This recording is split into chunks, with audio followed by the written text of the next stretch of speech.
Hello and welcome to Gamer TV. Coming up, sort out your problems with a chat and a nice cup of tea. Not lightly in Beatdown Fists of Vengeance. Beautiful ball control there in FIFA 06. Get tanked up and cause a racket in Blitzkrieg II. But first, tread softly and carry a big gun in Conflict: Global Terror.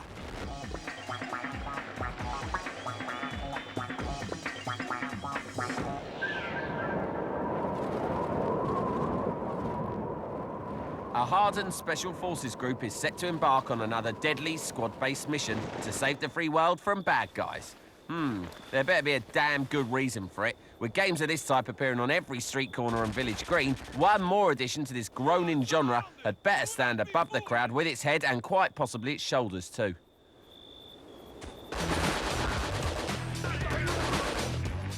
This is Conflict Global Storm, sequel to Conflict Desert Storm, and we can honestly say it does its level best. All the standard squad features are here. You can plant explosives, order room breaches, and all the rest of it. The real joy, however, is the ease with which you can switch between the men of your squadron and control them individually. We'll give you a nice example. On one mission, our 4 heroes had acquired a Jeep. Soldier 1 takes the driver's seat and Soldier 2 hops up to act as rear gunner.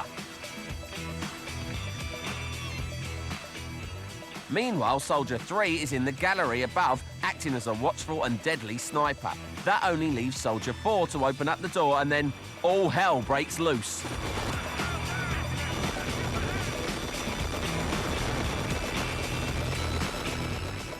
It's equally good later on, as 3 of your chaps hide the Jeep from a waiting enemy tank. When they're done, sneaky guy left behind opens up the gate and opens up with his RPG. Very satisfying. Much has been made of the enemy AI, and it really isn't too bad. Evildoers will duck, dodge, and run. They'll instigate sneak attacks, and always important, they'll keep moving.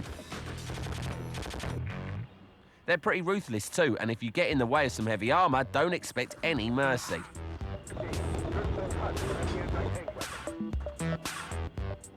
Graphics and animation are wonderful and are only let down by the repetitive nature of some of the maps. It is realistic though. Conflict Global Storm is a class act and one where you can explore endless variations of gameplay depending on your approach. We'll give it 4 out of 5. He's not going anywhere. Where's my gear?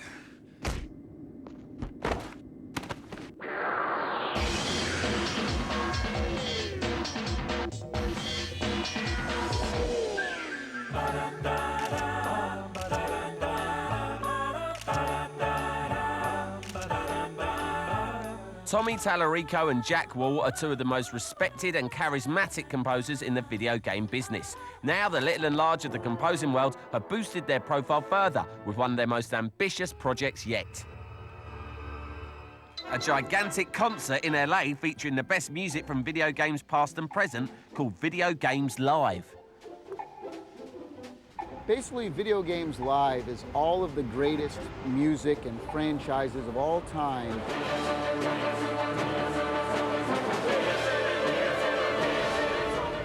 We have a 60-piece orchestra, 32-person choir, huge interactive video screens.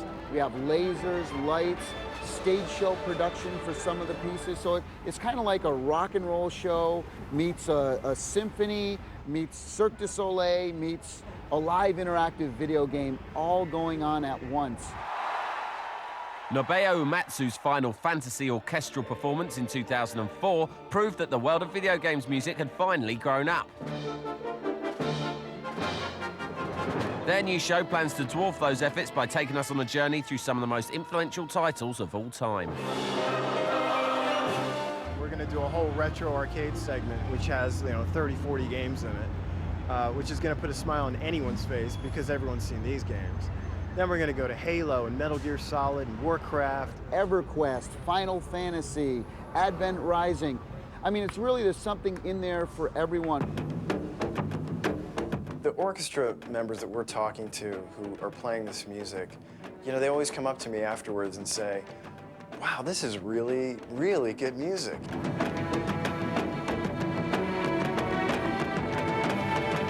With film, you know, the music is more underscore, you know. This music has always been more thematic, more foreground music than background music.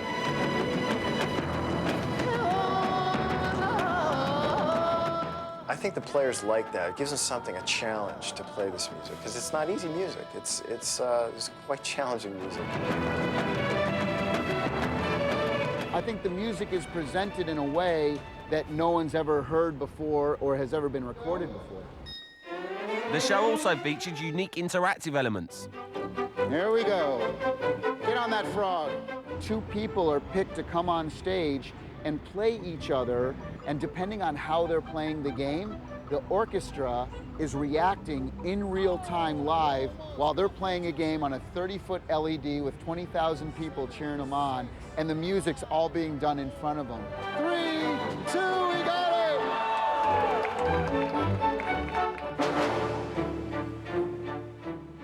The success of the Hollywood Bowl concert looks set to see the show move to Europe and spread the word to even wider audiences.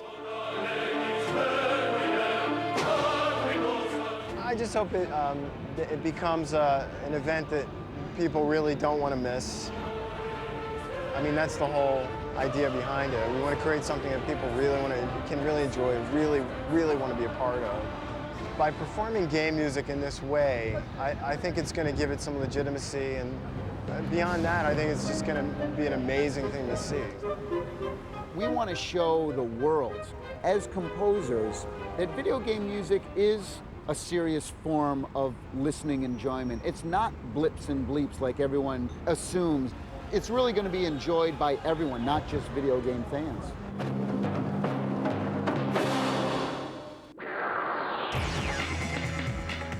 Next up, we stuff your faces with tasty gaming morsels. Loosen your belts for Spam Filter.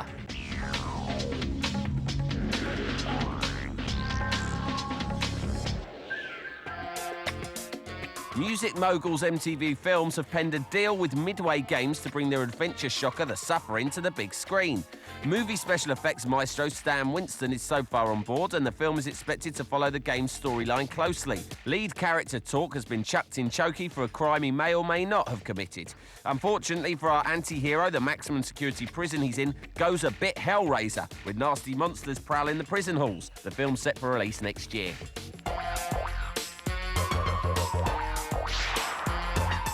The games industry is still feeling the fallout from the Grand Theft Auto San Andreas hot coffee scandal.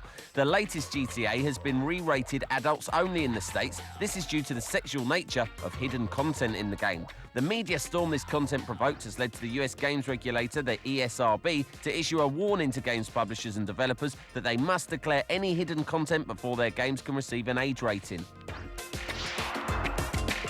It looks like Microsoft's next-gen console will still have an uphill struggle to win over the hearts and minds of Japanese gamers. The current Xbox has enjoyed limited success in Japan, and a recent survey carried out amongst Japanese gamers has revealed that a whopping 72% of them are more interested in Sony's PlayStation 3 than the Xbox 360. Scary figures for the suits in Seattle, and with just a few months before the 360's global launch, it looks like Microsoft have got their work cut out.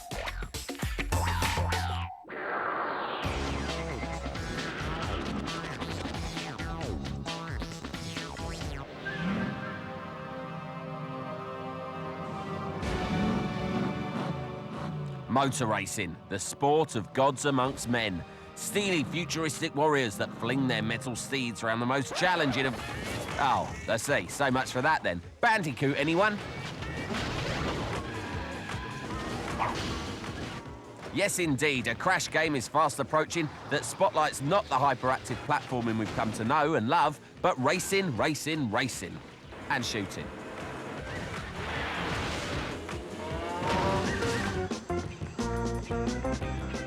Crash Tag Team Racing is Gran Turismo via the Fairground. In fact, a fairground will feature quite heavily in the game, and in between sessions on the track, Crash can indulge in bizarre bowling. And frankly grotesque skeet shooting.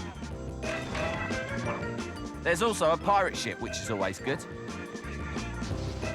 As for the races themselves, there'll be several modes. Straight races will be enlivened by the phenomenon known as crashing, where two cars merge together to form a super vehicle and rivals briefly become deadly allies.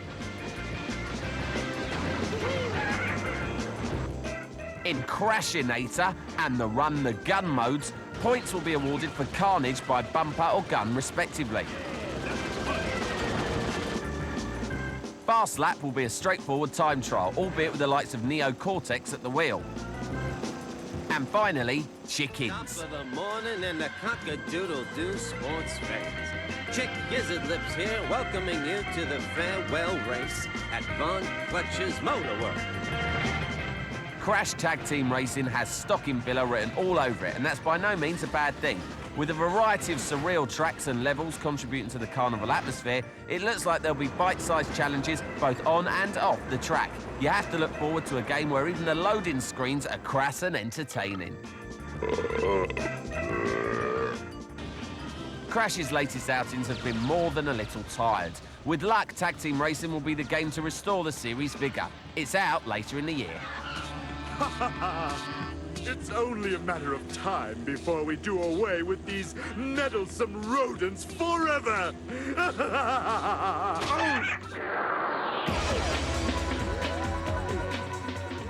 Still to come, feet and fists fly in Beatdown Vengeance. Shell-shocked action in Blitzkrieg II. And show off your football skills in FIFA 06. That's all after the break.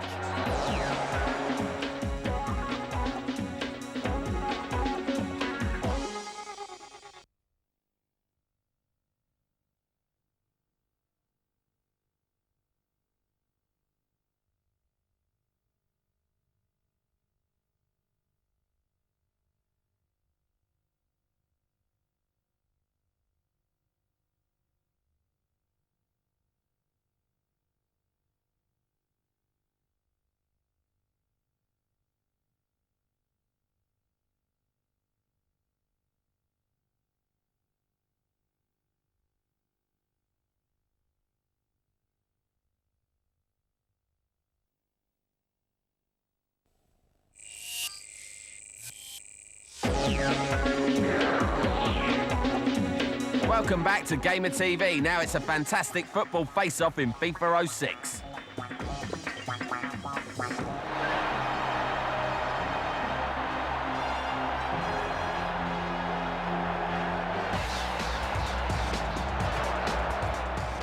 It's with a certain amount of fondness that we welcome FIFA 06. After all, this is the last instalment of the beloved franchise to use the PS2 and Xbox to host its flagship versions. After this, we leap into the relative unknown of the next generation consoles, and who knows, may not even look like football anymore. All these long years, FIFA has struggled against the mighty Pro Evolution series, and the winner will surely never be decided. However, FIFA is the only game to feature all the names and likenesses of the sport's most successful players, so it's no surprise to find stats and team rosters are as up to date as humanly possible.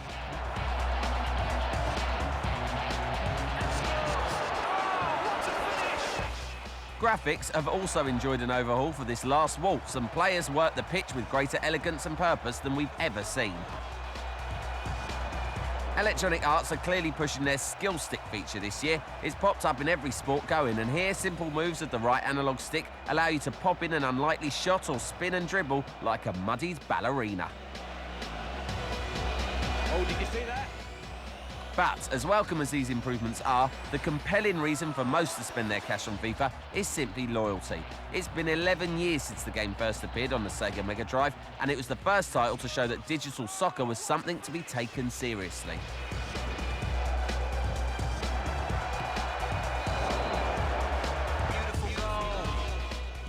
With players not that much older on the pitch these days, it's nice to know that FIFA has a next-gen future. We'll give it 4 out of 5. See you after the big jump.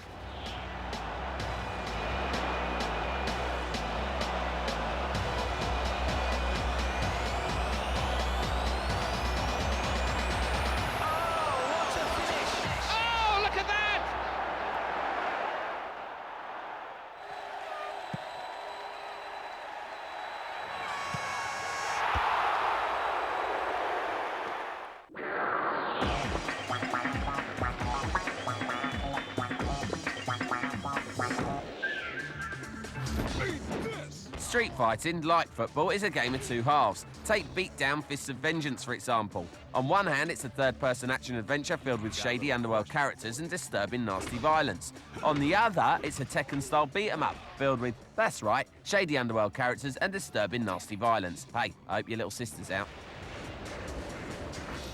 Time to open the gates of hell. The violence is so stomach-churning, in fact, that it threatens to obscure the game's story of gang warfare, espionage and exploration. This is a shame, really, as it can hardly be said that the game lacks atmosphere. There are seedy bars aplenty, and the city boasts not so much streets of rage as streets of inadequate lighting.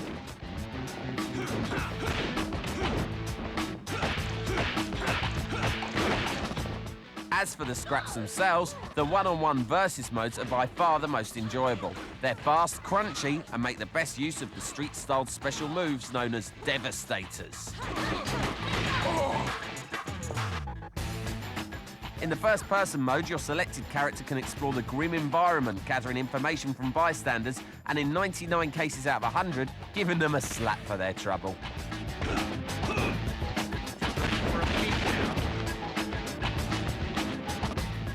The two styles of play are fun but unexceptional. We all know Capcom are experts at mingling plot with senseless violence. Witness the Onimusha series for starters. However, Beatdown doesn't even come near these established heights. Games based on extreme violence are often an indulgent giggle, but they always need something more substantial lurking behind the violence for when the novelty wears off.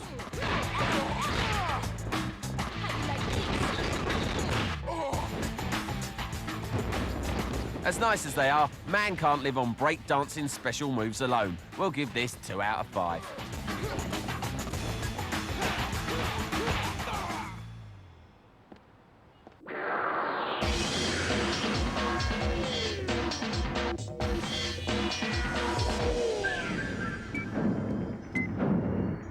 The following takes place between the hours of 4 p.m. and 5 p.m. on the day Gamer TV checked out Sony's Cambridge studios. Hi, welcome to Sony Cambridge, where we're working on 24 the game. Come on through. Cambridge Studios have been entrusted with the challenging task of turning Fox's award-winning television series 24 into a video game. The TV show follows secret agent Jack Bauer on the worst day of his life. Well, for anybody who hasn't seen the TV show, it's based in the world of counterterrorism. Tony Almeida works for the counter-terrorist unit, and each season pretty much deals with trying to thwart a terrorist threat. The TV series is renowned for its groundbreaking use of time. Set over 24 hours, each episode lasts 1 hour. The Cambridge team have looked at new ways of using time in the game. We really wanted to make the game very true to the show, so the real-time format was a big part of that. Well, the way we have it, we have a full 24 timeline, full 24 hours, with over 100 missions throughout the day. The team's commitment to authenticity has led to close relations between the creators of the TV show and the game. We've been very fortunate. From the early stages of working on 24, we were hooked up with some fantastic people from the show, really talented people that actually make the show, that have helped us to make the game. One of the first people we met was a guy called Duppy Demetrius, who is a script writer on the show, works as part of the script team, and he helped us to develop the story for the game. Sony called up Fox and said, we want to do a video game of the show. Fox called us and said, we need someone to write the video game. And the executive producers of the show came to me and said, you're a gamer, would you like to write one? And he reckons writing for the game was easier than writing for the show. You can blow up buildings. You can have helicopter dogfights. You can have massive car chases. You can, all that in the game, whereas, you can't really do that in the show because the budget would be through the roof, and you have to, there's only so many buildings in Los Angeles that we can pretend to blow up. We've also worked with Rodney Charters, who is the head of cinematography for the show, and he's helped us with our cutscenes to make sure that the look and feel of them is really just right. He set up for us a little kind of studio on set where he took photographs of all of the key cast members from 8 different angles, and using those, that reference photography, we were able to make some really excellent likenesses of the characters. They did a pretty amazing job of recreating the characters, all the different characters from really the 2nd and 3rd season. and they look pretty true to life. You know, it's still a little odd looking at it. You know, it's kind of strange. The game is predominantly a third-person action shooter, but with some of the show's trademark car chases and Jack's unique interrogation technique thrown in. Interrogations are a very big part of the show. That, you know, not a week goes by usually when they haven't tracked down someone who has got some information they need, and it's up against the clock, and there's a real high urgency factor to getting this information out of the prisoner that they've got. So we have this in the game as well. So what's the most exciting 24 hours in the game's development?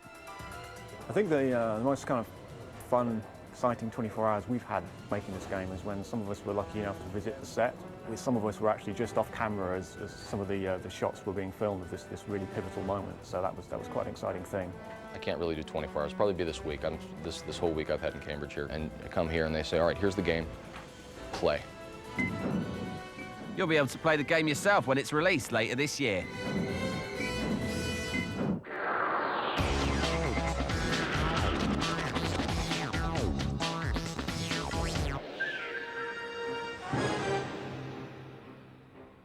It surely hasn't been 5 minutes since we last rolled across the battle-scarred landscapes of World War II, commanding fleets of armoured killing machines. However, now there's another historical RTS thundering menacingly towards your PC. Blitzkrieg II will soon be wobbling back into the breach for more strategic action, and when it returns, one major improvement will be it'll look much prettier than the first assault.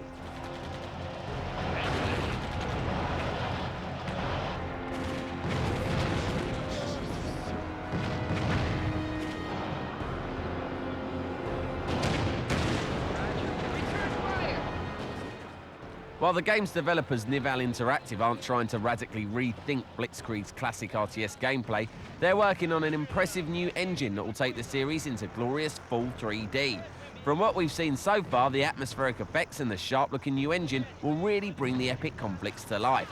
As your battalions rumble along, they'll spout exhaust fumes, throw up dust and flatten any of the smaller obstacles stupid enough to stand in front of their caterpillar tracks. Us gamers love destroyable environments, and it looks like we're going to get one here. Also waiting in the wings are loads of new units that didn't see action last time round. Naval vehicles like landing craft will get more of a look in, and airborne units are now fully controllable rather than just playing a support role. Enemy in sight. May we engage? With improved multiplayer features and a level editor on the cards as well, this one seems to be shaping up into a bit of a treat for tactics fans. We'll be donning the obligatory General's helmet when review time comes around.